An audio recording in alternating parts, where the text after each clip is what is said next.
बच्चों, आज हम इस वीडियो में कहानी लिखना सीखेंगे।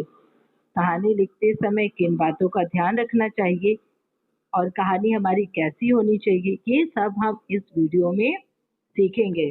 तो आओ शुरू करते हैं कहानी लिखना।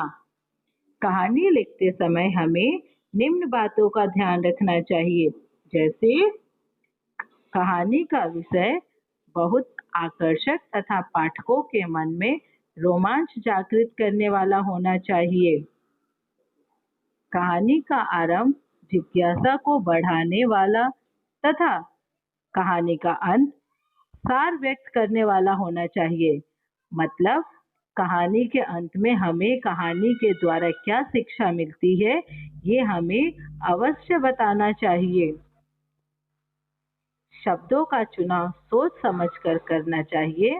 अत्यधिक कठिन शब्दों का इस्तेमाल नहीं करना चाहिए। वाक्य छोटे छोटे होने चाहिए। वाक्य शुद्ध और सरल होने चाहिए। बच्चों, अभी मैं आपको एक कहानी बताऊंगी, जिससे आपको और अच्छे से समझ में आएगा कि हमें कहानी किस तरह से लिखना चाहिए और कहानी कैसे सुनाना चाहिए। आओ हम कहानी देखते हैं। बहुत समय पहले की बात है। एक गांव में एक किसान रहता था। उसका नाम मोहन था। मोहन के पास एक छोटा सा जमीन का टुकड़ा था, जिस पर वह खेती करता और अपना जीवन व्यतीत करता था। एक दिन मोहन बाजार गया। वहां पर उसकी नजर दो सुंदर घड़ों पर पड़ी, जिनको देखकर उसके मन में यह विचार आया कि मैं इन घड़ों को खरीदकर घर ले जाता हूँ, यह मेरे बहुत काम आएंगे।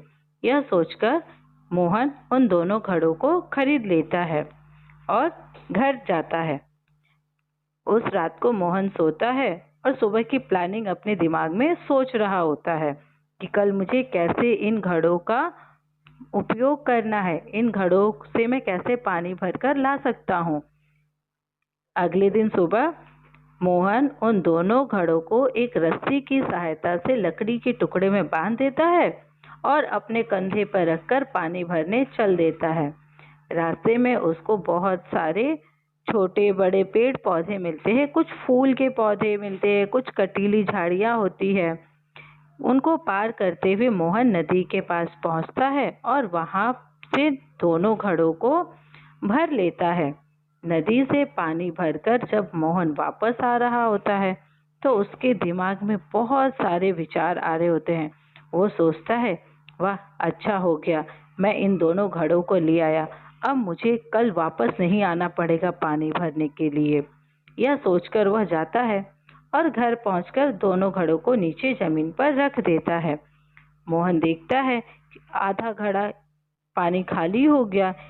वो सोचता है, ओ रात में मोहन सो जाता है और अगली सुबह का इंतजार करता है। वह सोचता है कि कोई बात नहीं, फूटा हुआ तो क्या हुआ, मैं इसको अपने काम में ले ही आऊंगा। ऐसा वो सोचता है और सोचते सोचते उसको नींद आ जाती है। अगली सुबह मोहन उठता है और पानी भरने के लिए फिर दोनों मटकों को लेकर कच्चे रास्ते से होते हुए नदी की तरफ चलता है। आगे चलते चलते वह नदी पर पहुंचता है और वहां से पानी भरकर वापस लाता है। तो क्या होता है कि पूरे रास्ते में फूटे हुए घड़े से पानी गिरता आता है। यह देखकर दूसरा मटका फूटे हुए मटके पर हंसता है, हा हा हा, पर कुछ बोलता नहीं है। रास्ते में मोहन घर आकर जब दोनों मटकों को रख देता है, फूटा हुआ मटका उदास होता है और कहता है, मैं मालिक के किसी काम नहीं आ सकता, मेरे अंदर से पानी गिर जाता है। तो फूटा हुआ घड़े से हंस जो अच्छा घड़ा होता है वो उस पे हंसता है और कहता है, हा हा हा, तुम किसी काम के नहीं हो, तुम पूरा पानी रास्ते में गिरा देते हो। घर आते आते तुम्हारे अंदर सिर्फ आधा पानी बचता है और मुझे देखो, मैं मालिक के कितने काम का हूँ, मैं पूरा पानी बचा कर रखता हूँ, मैं थोड़ा भी पानी नीचे नहीं गिराता हूँ। यह दोनों में बातें होती है और जो फूटा हुआ मटका होता है वो फिर उदास हो जाता है। मोहन आता है तो मोहन से फूटा हुआ मटका कहता है कि मालिक, मैं आपके किसी काम का नहीं हूँ, मैं आपके लिए महत्वपूर्ण नहीं हूँ, आप मुझे छोड़ दो और बाजार से दूसरा मटका खरीद के ले आओ अपने लिए, जो आपके काम आएगा। मोहन कहता है, ये तुमसे किसने कहा कि तुम मेरे काम के नहीं हो और मेरे लिए महत्वपूर्ण नहीं हो? किसने कहा तुमसे ये? कहता है, किसी ने नहीं कहा मालिक, मुझे ऐसा लगता है कि मैं आपके किसी काम का नहीं हूँ। मोहन कहता है, मोहन फूटे हुए घड़े से कहता है कि तुम्हें अपनी अहमियत नहीं पता? तुम्हें किसने कहा कि तुम मेरे लिए महत्वपूर्ण नहीं हो? चलो, आज सुबह जब हम पानी भरने जाएंगे तब मैं तुम्हें तुम्हारी अहमियत बताऊंगा और तुम पूरे रास्ते देखना। नदी की तरफ मोहन जाता है मटकों में पानी भरकर लाने के लिए। वो पानी भर के ला रहा होता है। दोनों मटके दो रास्ते से आते हुए हैं। दोनों खुश होते हैं। फूटा हुआ मटका भी बहुत खुश होता है क्योंकि रास्ते में उसे बहुत सुंदर सुंदर फूल खिले हुए दिखते हैं, जिन्हें देखकर दोनों बहुत खुश होते हैं। और मोहन भी।